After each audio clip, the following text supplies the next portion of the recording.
नमस्ते, मैं हूं गायत्री शर्मा। न्यूज 18 पूरे भारत से लगातार कोरोना वायरस से जुड़ी खबरें आप तक पहुंचा रहा है। देश में 21 दिन का लॉकडाउन है। आप भी नियमों का पालन करें और खुद को सुरक्षित रखने के लिए घर में ही रहें। न्यूज 18 इंडिया हर घंटे कोरोना बुलेटिन भी आप तक पहुंचा रहा है। ऊर्जा मंत्रालय ने उन आशंकाओं को पूरी तरह से गलत बताया है जिनमें पीएम की अपील पर 5 अप्रैल को रात 9 बजे 9 मिनट के लिए घरों में लाइटें बंद होने की वजह से ग्रिड फेल होने का दावा किया जा रहा है। ऊर्जा मंत्रालय ने एक बयान जारी कर साफ किया है कि ग्रिड बिजली की मांग में आने वाले किसी भी बदलाव के लिए पूरी तरह से सक्षम है और इसका ग्रिड पर किसी तरह का कोई असर नहीं पड़ेगा। ऊर्जा मंत्रालय ने साफ किया है कि घरों में लाइट बंद रहने के दौरान बिजली के दूसरे जरूरी उपकरण चालू रहेंगे और साथ ही दफ्तरों में लाइट और बिजली के उपकरण बंद नहीं होंगे। इसके साथ ही स्ट्रीट लाइटें भी इस दौरान बंद नहीं रहेंगी। तो ये ऊर्जा मंत्रालय की तरफ से साफ किया गया है। अमिताभ सिन्हा हमारे सहयोगी इस वक्त हमारे साथ जुड़ गए हैं। अमिताभ जी, यानी बिजली के जो दूसरे उपकरण हैं वो उस दौरान चालू रहेंगे जबकि घर की लाइटें बंद करनी है, बल्ब बंद करने हैं। बिल्कुल, ये बहुत जरूरी था ऊर्जा मंत्रालय का ये साफ करना कि इस स्विचिंग ऑफ लाइट यानी अपने घर की बिजली बंद करने से, अपने घर के लाइट बंद करने से पूरे देश में फ्लक्चुएशन आएगा और ग्रिड फेल कर जाएगा। जैसा कि महाराष्ट्र के एक मंत्री भी, ऊर्जा मंत्री भी कह चुके थे, अपने बयान दे चुके थे। तो ये बयान काफी उचित समय आया है और देश को इन आशंकाओं से दूर कर रहा है कि इससे कोई भी फ्लक्चुएशन आएगा। प्रधानमंत्री ने ऐसी कोई अपील नहीं की है जिसमें घर के दूसरे उपकरणों को बंद करने के स्विच ऑफ करने की बात। उन्होंने सिर्फ ये कहा है कि अपने घर के जो लाइट्स हैं वो बंद करें। उन्होंने फ्रिज, टीवी या फिर जो भी उपकरण है उनको बंद करने को नहीं कहा है। स्ट्रीट लाइट बंद करने को नहीं कहा है। स्ट्रीट लाइट जारी रहेंगी, लोकल बॉडीज को कहा गया है। तो ये तमाम चीजें हैं, एहतियात बरती गई है और पावर मिनिस्ट्री वेल इक्विप्ड है, सक्षम है इस लोड शेडिंग को दूर करने में। जी, पीएम मोदी के दिया जलाओ रोशनी जलाओ के आह्वान पर बीजेपी सांसद अश्वनी वैष्णव ने इसे कामयाब बनाने की अपील की है। अश्वनी वैष्णव ने कहा है कि कोरोना की महामारी से हम सभी जूझ रहे हैं और ऐसे में हमें अंधेरे से निकलकर एकता दिखाने का इससे बेहतर अवसर और नहीं मिलेगा। हमारे साथ बात करने के लिए अश्विनी वैष्णव जी हैं, बीजेपी सांसद। हम उनसे बात करते हैं। सर, क्या मायने हैं इसके और किस तरीके से आप इसको देखते हैं? कोरोना की महामारी से हम सभी जूझ रहे हैं। इस अंधेरे से निकलकर जो हमारे सबसे गरीब, हमारे सबसे कमज़ोर और जो हमारे फ्रंट लाइन के वर्कर्स हैं उनके साथ सॉलिडेरिटी दिखाने के लिए, उनके साथ एकता दिखाने के लिए माननीय पीएम साहब ने दिया जलाने का हम सबको आह्वान किया है। आप अटल बिहारी वाजपेयी के साथ भी रहे थे और उनके साथ भी आपने यहाँ पर काम किया। उन्होंने भी दिया रोशनी का जिक्र किया था, तो उससे आप संबंधित कुछ आप बता सकते हैं? एक पॉजिटिव एनर्जी है दिए में। पूज्य अटल जी ने कहा था, आओ फिर से दिया जलाएं। आज इस कोरोना से हमको हारना नहीं है, आज इस कोरोना से हमको जीतना है। इस जीत का एक पर्यायवाची है, आओ फिर से दिया जलाएं।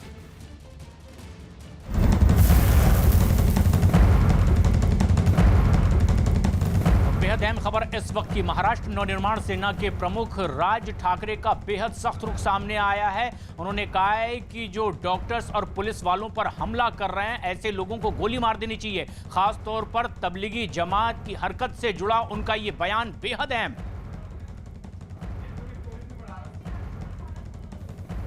मी तो काय तो दिल्लीला प्रकार घडला तो मरकजचा,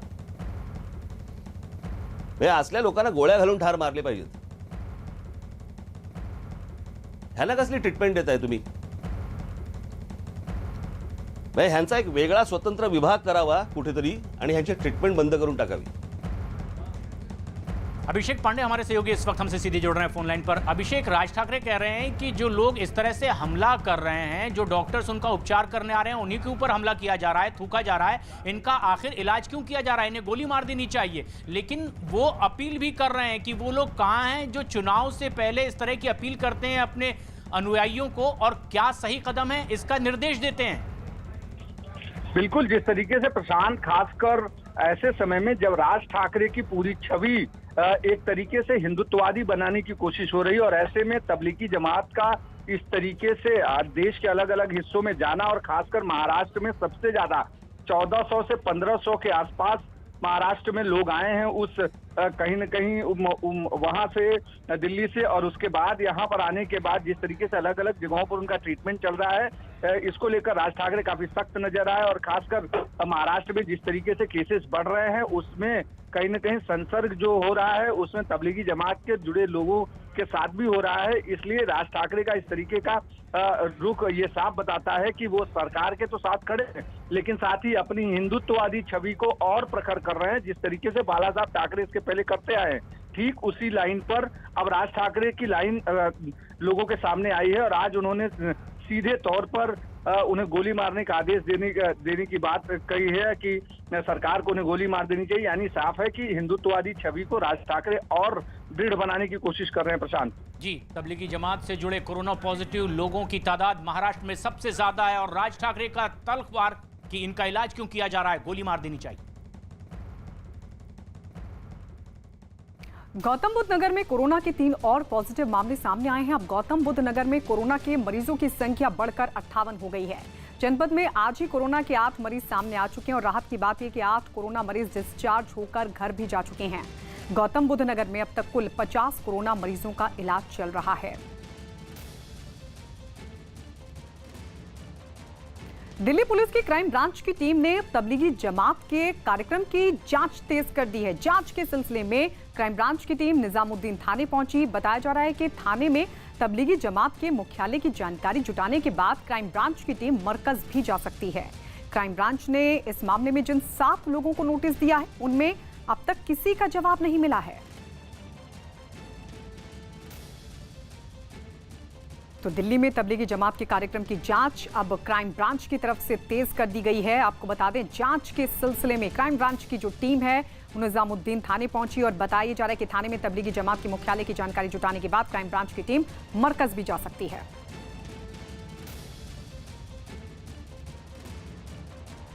लॉकडाउन के बीच घर में कैद विकी कौशल ने घर के पंखे की सफाई करते हुए वीडियो सोशल मीडिया पर शेयर किया है, जिसमें वो जमीन पर खड़े होकर ही पंखा साफ करते हुए दिखाई दे रहे हैं। पंखा साफ करने के साथ साथ उन्होंने अपनी लंबाई को एक अमिताभ बच्चन के एक गाने से भी उन्होंने जोड़ दिया। विकी के इस वीडियो में फिल्म इंडस्ट्री के कई एक्टर कमेंट कर रहे हैं। एक्टर कृति सेनन ने उनके काम को उनकी लंबाई का फायदा और नुकसान दोनों बताए। जिसका लड़का लंबा उसका भी बड़ा काम है, पंखे साफ करवा लो, स्टूल का क्या काम है। वाह वाह वाह।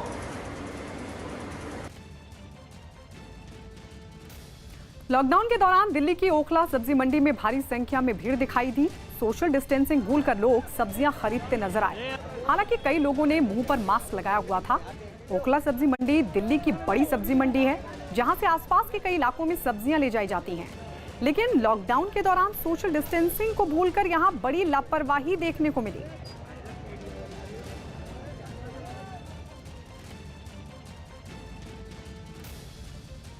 डीआरडीओ ने एक ऐसा सैनिटाइजिंग उपकरण बनाया है जो बड़े इलाके को सैनिटाइज करने के लिए इस्तेमाल किया जा सकता है। इस पोर्टेबल उपकरण को 3000 वर्ग मीटर तक के इलाके को सैनिटाइज करने के लिए इस्तेमाल में लाया जा सकता है।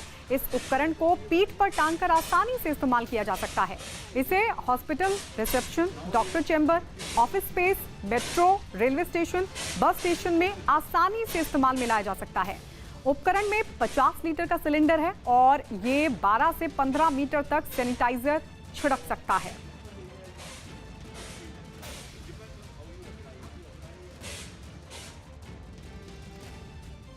मुंबई के पास भाईखला में सुबह के वक्त पुलिस की मौजूदगी में सब्जी मंडी खुली। सुबह से ही यहां लोगों की भीड़ जुटने लगी। कई लोग यहां सब्जियां खरीदने पहुंचे। कोरोना से जुड़ी सावधानियों और निर्देशों के बोर्ड लगाए गए हैं, इसके बावजूद लोग यहां बिना मास्क के दिखाई दिए। हालांकि ज्यादातर लोग यहां मास्क लगाकर पहुंचे भी थे।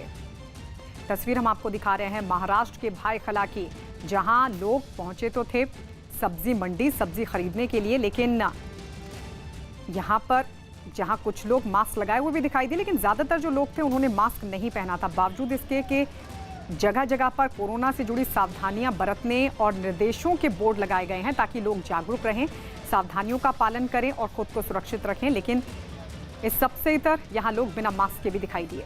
ज्यादातर लोग हालांकि मास्क पहने हुए भी दिखाई दिए।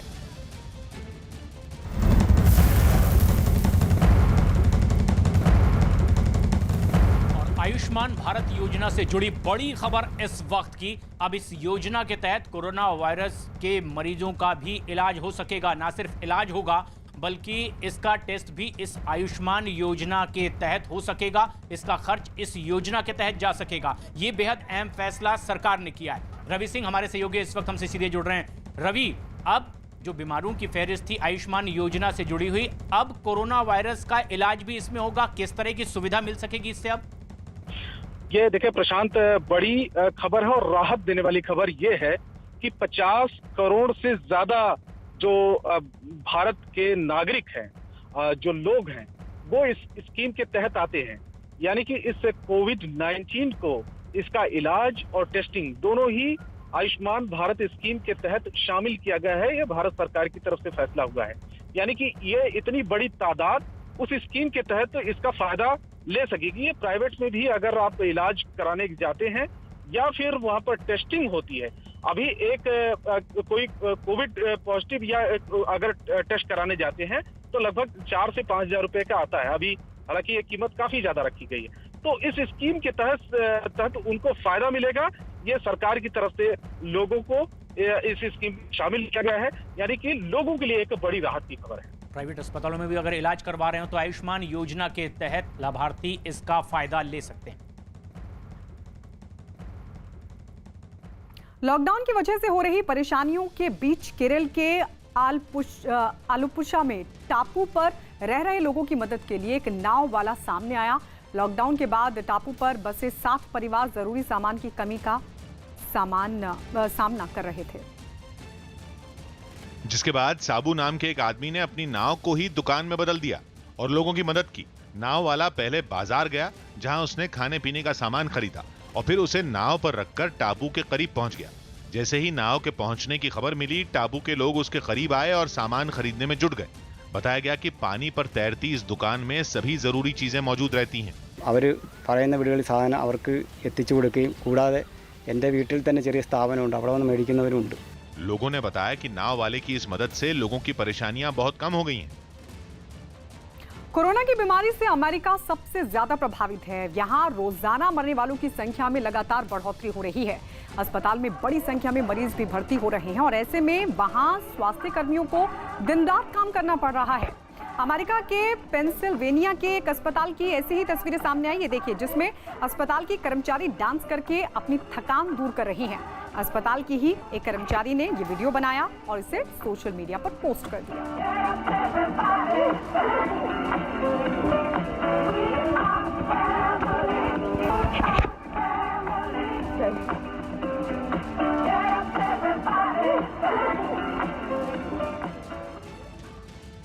इटली से 15 मार्च को भारत लाए गए 217 लोग कोरोना की जांच में नेगेटिव पाए गए हैं। इन सभी 217 भारतीयों को इटली से लाए जाने के बाद 14 दिन के लिए क्वारंटीन कर दिया गया था।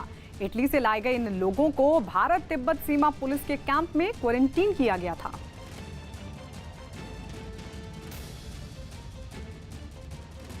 जयपुर के पुराने शहर के इलाके के लोगों को कोरोना पर जागरूक करने के लिए प्रशासन ने नया तरीका निकाला। शहर में महामारी का हॉटस्पॉट बने इस इलाके में लोगों को सुरक्षित रखने के लिए पुलिस ने ई-रिक्शा वालों की मदद ली, जो जयपुर के पुराने शहर के इलाके में घूम घूम कर लोगों को कोरोना वायरस पर जागरूक करते नजर आए। लोगों को कोरोना से सतर्क करने की मुहिम से जुड़े सभी ई-रिक्शा पर बैनर लगे दिखे, जिन पर इस महामारी से बचने के तरीके लिखे हुए थे। यही नहीं, ई-रिक्शा चलाने वाले लोगों ने लाउडस्पीकर के जरिए जनता से घर में रहने की अपील की और उन्हें ये जानकारी दी कि वो जरूरत का सामान खुद उनके घरों तक पहुँचाएंगे। रोज राशन सामग्री डोर टू डोर आएगा, घर के बाहर ना निकले और दूरी बना के रखें। गाड़ी के पास भी आए तो मुंह पर मास्क लगा के आए या कोई कपड़ा बांध के आए। बताया गया कि इलाके के कुछ लोगों ने जांच के लिए आए स्वास्थ्य कर्मियों के साथ बुरा बर्ताव किया था, जिसके बाद ई-रिक्शा वालों की मदद ली गई, जिसका धीरे धीरे असर दिखने लगा। आपके अनाउंसमेंट का फर्क पड़ रहा है? लोग पढ़ तो रहा है, कुछ लोग ऐसे हैं जो मतलब ना समझे। आंध्र के विजयवाड़ा में पुलिस कमिश्नर तिरुमला राव ने उस इलाके का दौरा किया जहां कोरोना मरीज की मौत हुई थी। पुलिस कमिश्नर ने कर्फ्यू के दौरान पूरे शहर का भी दौरा किया और हालात का जायजा लिया। उन्होंने इस दौरान लोगों से घरों में ही सुरक्षित रहने की अपील की और लोगों को कोरोना की वजह से बिगड़े हालात के बारे में भी जानकारी दी।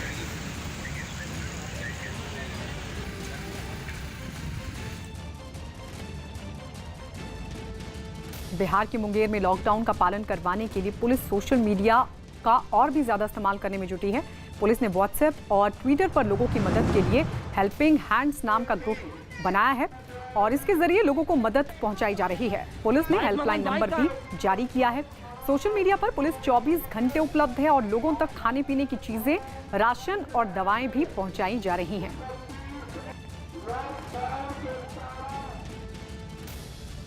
यूपी के मुरादाबाद में गरीबों के लिए जिला प्रशासन की तरफ से 2 कम्युनिटी किचन बनाए गए हैं। इन कम्युनिटी किचन में करीब 1200 लोगों का खाना बनाया जा रहा है। प्रशासन के अलावा कई एनजीओ भी कम्युनिटी किचन में जरूरतमंद लोगों तक खाना पहुंचा रहे हैं। बताया जा रहा है कि इन कम्युनिटी किचन की वजह से शहर के जो हजारों लोग हैं उन तक सुबह और शाम दोनों टाइम खाना पहुंच रहा है। तो ये कम्युनिटी किचन और इसके जरिए उन लोगों तक खाना पहुंचाने की कोशिश की जा रही है जो आर्थिक संकट से जूझ रहे हैं, जिन तक का खाना नहीं पहुंच पा रहा है। इसके जरिए ये कम्युनिटी किचन वाले लोग उन तक दोनों टाइम का खाना पहुंचा रहे हैं। लॉकडाउन को नजरअंदाज कर घर से बाहर निकलने वाले लोग बाज नहीं आ रहे। यूपी के औरैया में ऐसे ही लोगों से पुलिस सख्ती के साथ पेश आई। कई जगह पुलिस ने लोगों को रोककर उनकी बाइक की हवा निकाल दी, जबकि कई लोगों को बीच सड़क पर मुर्गा बनाने की भी खबर मिल रही है। पुलिस घर से बाहर निकले लोगों को डांटकर वापस लौटने के लिए कह रही है। पूरी दुनिया जहां कोरोना वायरस से जूझ रही है, वहीं बिहार के गया में पैदा हुए एक बच्चे का नाम कोविड रखा गया है। बताया जा रहा है कि बच्चे का नाम रखने से पहले परिवार ने आपस में सलाह मशवरा भी किया था।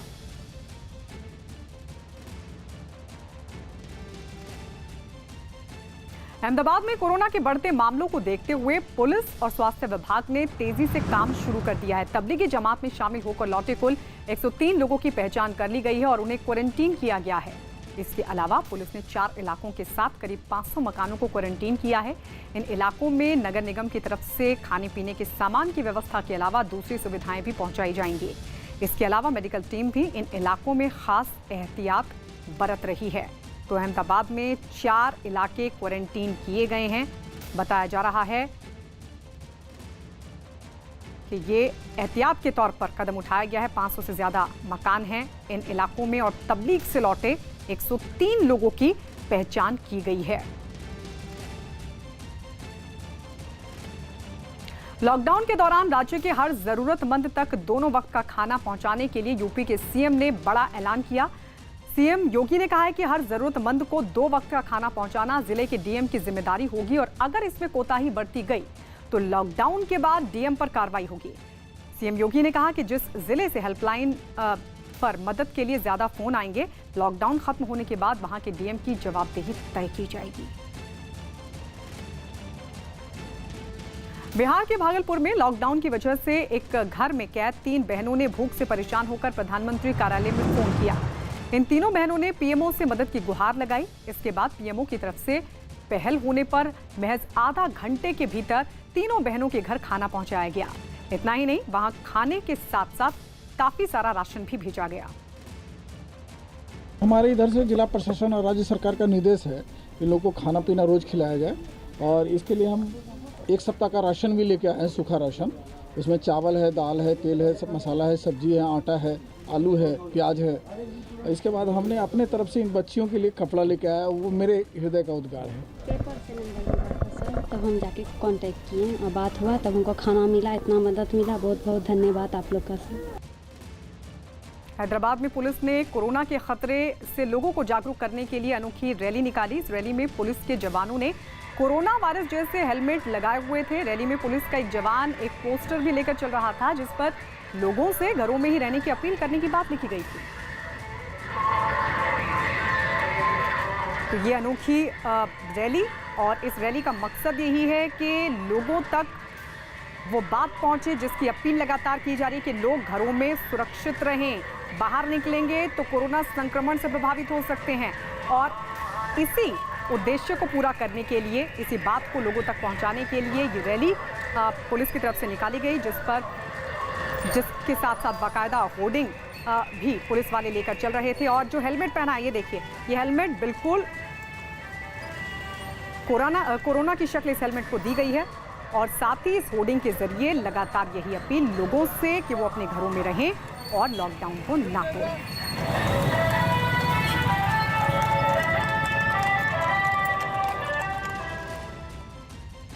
उत्तराखंड के हल्द्वानी की एक बच्ची का वीडियो सोशल मीडिया पर वायरल हो रहा है। इस वीडियो में बच्ची लॉकडाउन का पालन करने की गुजारिश कर रही है।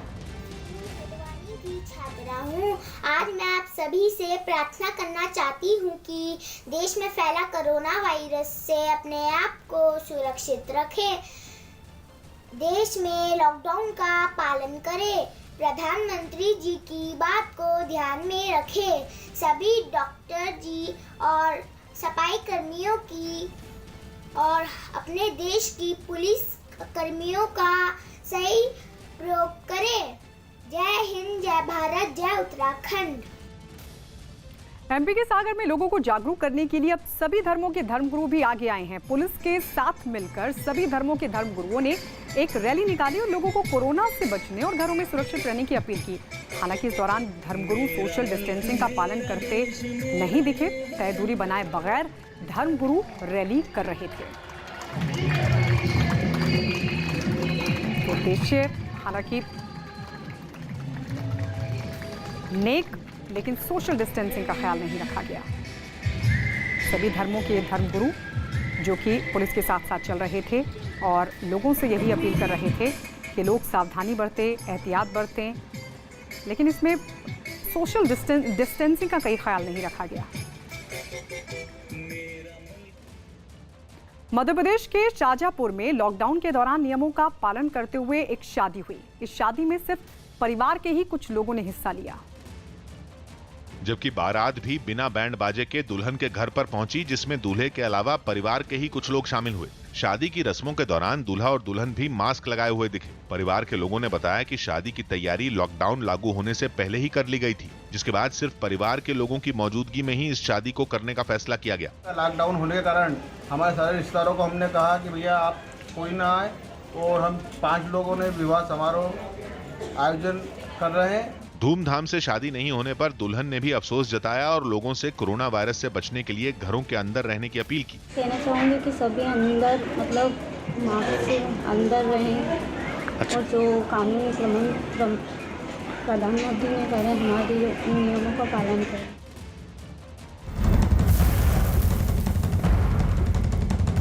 और एक बड़ी खबर इस वक्त आ रही है। 8 तारीख को यानी कि बुधवार को 11 बजे प्रधानमंत्री नरेंद्र मोदी वीडियो कॉन्फ्रेंसिंग के जरिए तमाम राजनीतिक दल के नेताओं से बातचीत करेंगे। वो नेता जो संसदीय दल के नेता हैं, लोकसभा के या राज्यसभा के, हर राजनीतिक दल के नेताओं से उनकी बातचीत होने वाली है। कोरोना वायरस को लेकर किस तरह के हालात हैं, इस पर विस्तार से चर्चा वो कर सकते हैं। अमिताभ सिन्हा हमारे सहयोगी इस वक्त हमसे सीधे जुड़ रहे हैं। अमिताभ, जिस तरह की शिकायतें भी कुछ विपक्षी दल के नेता कर रहे थे, क्या उसी के मद्देनजर अब उनकी तमाम शंकाओं के समाधान के लिए, विचार विमर्श के लिए प्रधानमंत्री ने ये वीडियो कॉन्फ्रेंसिंग के जरिए बातचीत का फैसला किया है? बिल्कुल, ये तमाम संसदीय दल के नेता मैं साफ कर दूं। पहला कि लोकसभा और राज्यसभा में जितनी भी पार्टियां हैं, जिनके 5 राज्यसभा से सदस्य, लोकसभा या राज्यसभा में सदस्य हों, उन तमाम पार्टियों के नेताओं से प्रधानमंत्री इंटरैक्ट करेंगे वीडियो कॉन्फ्रेंसिंग के जरिए 8 अप्रैल को 11 बजे। और इसका पहला और एक ही मकसद है, जो विपक्ष तमाम सवाल उठा रहा है और विपक्षी दल सवाल उठा रहे हैं तमाम कोविड से जुड़े भारत सरकार के जंग की मुहिम में, उस लड़ाई में उनकी जो आशंकाएं हैं उनको शांत करना, उनसे सलाहें बांटना और उनको ये बताना कि सरकार क्या काम कर रही है। विपक्षी दल के नेताओं से वीडियो कॉन्फ्रेंसिंग के जरिए प्रधानमंत्री नरेंद्र मोदी की बातचीत होगी 8 तारीख को 11 बजे। कोरोना वायरस पर बड़ी खबर मिल रही है यूपी के आगरा से। आगरा में पिछले 24 घंटों में 25 नए मरीज सामने आए हैं। इसके साथ ही आगरा में कोरोना पॉजिटिव मरीजों की संख्या बढ़कर 45 तक जा पहुंची है। आगरा के मंटोला इलाके में बड़ी संख्या में कोरोना के मामले सामने आने के बाद एक इलाके को सील कर दिया गया है। तो यूपी के आगरा में कोरोना के 25 नए मरीज सामने आए हैं और आपको बता दें, इस तरह जो संख्या है मरीजों की बढ़कर वो 45 तक जा पहुंची है। कर्नाटक के मंगलुरु में एक नर्स को उसके गांव में घुसने से रोक दिया गया। गांव में घुसने से रोकी गई नर्स उस अस्पताल में काम करती है जहां कोरोना के मरीजों का इलाज किया जाता है। नर्स ने गांव वालों को काफी समझाया, लेकिन वो नहीं माने और उसे गांव में नहीं घुसने दिया। इसके बाद वहां पहुंचे कांग्रेस के कुछ कार्यकर्ताओं ने नर्स की मदद की और उसे घर तक पहुंचाया। इंदौर से इंसानियत की एक बेहतरीन खबर सामने आ रही है। इंदौर की हेल्थ और नगर निगम की टीम ने पथराव की शर्मनाक घटना के बावजूद इंसानियत को लहूलुहान नहीं होने दिया। 2 दिन पहले इंदौर के टाटपट्टी बाखला इलाके से शर्मसार करने वाली तस्वीरें सामने आई थी, क्योंकि इस इलाके में लोगों ने डॉक्टर और मेडिकल स्टाफ के साथ बदसलूकी की थी, उन पर पथराव भी कर दिया था। लेकिन आज जब वहां के लोगों ने अपनी शर्मनाक करतूत के लिए माफी मांगी तो मेडिकल स्टाफ फिर अपने काम पर मुस्तैद होकर उसी मोहल्ले में जा पहुंचा। वो दोनों महिला डॉक्टर भी आरोपियों के माफ कर फिर से मैदान में आ गई हैं, जिनके साथ मोहल्ले के लोगों ने बदसलूकी की थी। तो आपको बता दें, ये वही हेल्थ टीम है जिस पर हमला हुआ था। लोगों ने बदसलूकी की थी नर्सेस के साथ, लेकिन जब इन लोगों को अपनी गलती का एहसास हुआ और इन्होंने माफ़ी मांगी, उसके बाद इंसानियत की बेहतरीन मिसाल को पेश करते हुए इस टीम ने फिर से अपने काम की जो कमान है वो संभाल ली और मुस्तैदी के साथ अपने काम में जुट गया। यूपी के बदायूं में पुलिस ने सोशल मीडिया पर कोरोना से जुड़ी अफवाह फैलाने के आरोप में 4 लोगों को गिरफ्तार किया है। पुलिस के मुताबिक गिरफ्तार किए गए लोगों पर पहले भी आपत्तिजनक पोस्ट करने के आरोप लगते रहे हैं। तो कोरोना पर अफवाह फैलाने के आरोप में इन लोगों की गिरफ्तारी हुई है, जिनकी संख्या 4 बताई जा रही है। और सबसे बड़ी बात यह है कि जो लोग गिरफ्तार हुए हैं, पुलिस ये बता रही है कि इन लोगों पर पहले भी आपत्तिजनक पोस्ट करने के आरोप लगते रहे हैं। राजस्थान के कोटा में जानवरों को चारा नहीं मिलने से परेशान लोगों के लिए राहत की खबर। जिला प्रशासन की तरफ से करीब 300 गांव में रह रहे जानवरों को पालने वालों को चारा पहुंचाया जाएगा।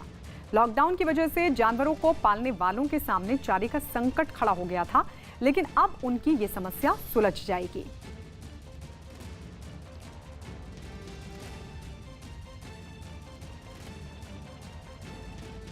यूपी के फतेहपुर में लॉकडाउन के बीच गरीबों और भूख से परेशान जो लोग हैं, उनके लिए एक आदमी मदद के लिए सड़कों पर निकला है। ये आदमी अपनी साइकिल से लोगों को खाना पहुंचा रहा है। आर्थिक संकट से जो लोग जूझ रहे हैं, कई परिवार हैं ऐसे, उनको भी ये खाना खिलाने का काम कर रहा है।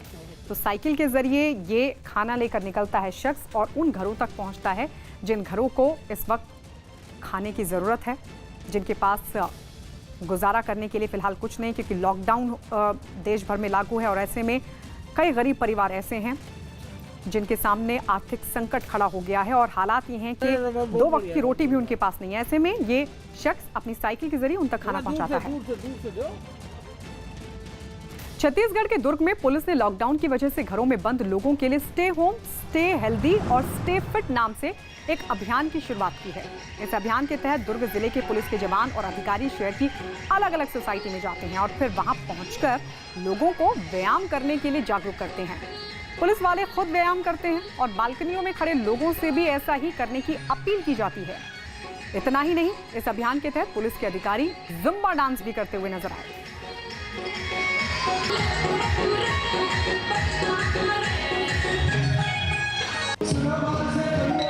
हमने ये मुहिम शुरुआत की है। इसके तहत हमारे 2-3 लोग जाते हैं और जो बड़े कॉम्प्लेक्स वाले घर हैं वहाँ पर जाने के बाद कुछ म्यूज़िक वगैरह स्टार्ट करते हैं, ताकि लोग अपने घरों में रहकर ही अपने बरामदे में, अपने बालकनी में खड़े होकर के उन मूव्स को कॉपी करते हैं और एक प्रकार से प्रोत्साहित होते हैं। एक प्रकार से जो एकांत का जो क्रम है वो टूटता है। मध्य प्रदेश के मुरैना में कोरोना के 10 पॉजिटिव मामलों की पुष्टि हुई। बताया जा रहा है कि दुबई के एक होटल में काम करने वाला आदमी 17 मार्च को मुरैना अपने घर लौटा था और अपनी मां की 13वीं का उसने आयोजन किया था। बताया भी जा रहा है कि जो लोग उसमें शामिल हुए उनमें कई की रिपोर्ट पॉजिटिव आई है। कार्यक्रम में शामिल हुए 13 लोगों के सैंपल आज लिए जाएंगे। मुरैना में अब तक कोरोना के 12 मरीज मिले हैं। एक ही परिवार के सब लोग हैं। हम लोगों ने एहतियात और प्रिकॉशन के तहत जो है टोटल 26 लोगों के सैंपल लिए थे, जिसमें वो 2 सस्पेक्ट केस शामिल थे। उसमें से जो है हमारे पास जो रिपोर्ट आई है, बाकी सभी केसेस नेगेटिव आई हैं। केवल 10 केस और जो है पॉजिटिव आया है, जिसमें मुख्यतः उसी के परिवार के बच्चे शामिल हैं। हम लोगों ने पूरे परिवार को ही क्वारंटाइन किया हुआ था और उनका उपचार भी चालू कर दिया था। दौसा में एक पॉजिटिव केस सामने आने के बाद शहर में कर्फ्यू लगा दिया गया। बावजूद इसके कई इलाकों में लोग कर्फ्यू तोड़ते हुए दिखाई दिए तो पुलिस ने सख्ती भी की। पुलिस के जवानों ने जहां भी भीड़ को देखा लाठियां भांजकर लोगों को घरों में भेजा। पुलिस ने गश्त कर शहर के इलाकों में, गलियों में, सड़कों पर, दुकानों पर जमा लोगों पर जमकर लाठियां भांजी। हिदायत दी गई कि वो घरों से ना निकलें। राजस्थान के बूंदी में लॉकडाउन की खुलेआम धज्जियां उड़ाई गईं। बूंदी के रामनगर इलाके में एक तांत्रिक के कार्यक्रम को देखने के लिए लोगों का हुजूम उमड़ पड़ा। वहां बज रहे ढोल नगाड़ों की आवाज सुनकर आसपास के इलाके के लोग भी वहां पहुंच गए और देखते ही देखते कार्यक्रम को देखने के लिए मंदिर के आसपास के मकानों की छतों पर भी भीड़ जुट गई। इस दौरान लॉकडाउन तो तोड़ा ही गया, साथ ही सोशल डिस्टेंसिंग का भी ख्याल नहीं रखा गया। हालांकि बाद में पुलिस ने तांत्रिक को पकड़ लिया और कानूनी कार्रवाई की चेतावनी दी। देश भर में कोरोना वायरस के बढ़ते खतरे को देखते हुए एयर इंडिया ने बड़ा फैसला किया है। एयर इंडिया ने अपनी सभी अंतर्राष्ट्रीय और घरेलू उड़ानों की बुकिंग 30 अप्रैल तक बंद कर दी है। 14 अप्रैल को पूरे देश में लॉकडाउन का अंतिम दिन है, लेकिन इससे पहले ही एयर इंडिया ने बुकिंग को 30 अप्रैल तक बंद करने का फैसला किया है। कोरोना की जांच के लिए जाने वाले स्वास्थ्य कर्मियों पर हमला करने वाले लोगों को एक छोटी सी बच्ची ने फटकार लगाई। मध्य प्रदेश के सिवनी की रहने वाली 8 साल की नौमी ने एक कविता के जरिए ऐसे लोगों को फटकार लगाई है जो कोरोना की जांच में जुटे लोगों पर हमला कर रहे हैं। नौमी के वायरल हो रहे वीडियो में कोरोना के खिलाफ जंग लड़ रहे स्वास्थ्य कर्मियों की सराहना भी की गई। डॉक्टर तो जीवन रक्षक है, नया जन्म वो देते हैं, इसीलिए ईश्वर का दर्जा हम सब उनको देते हैं। मध्य प्रदेश के रायपुर में कोरोना से जंग जीतकर लौटी एक महिला का अनोखे अंदाज में स्वागत किया गया। कोरोना की बीमारी को हराकर लौटी महिला का वहां रहने वाले लोगों ने ताली और थाली बजाकर स्वागत किया। महिला को कोरोना पॉजिटिव पाए जाने के बाद अस्पताल में भर्ती करवाया गया था, जहां से ठीक होने के बाद वो वापस अपने घर लौट आई।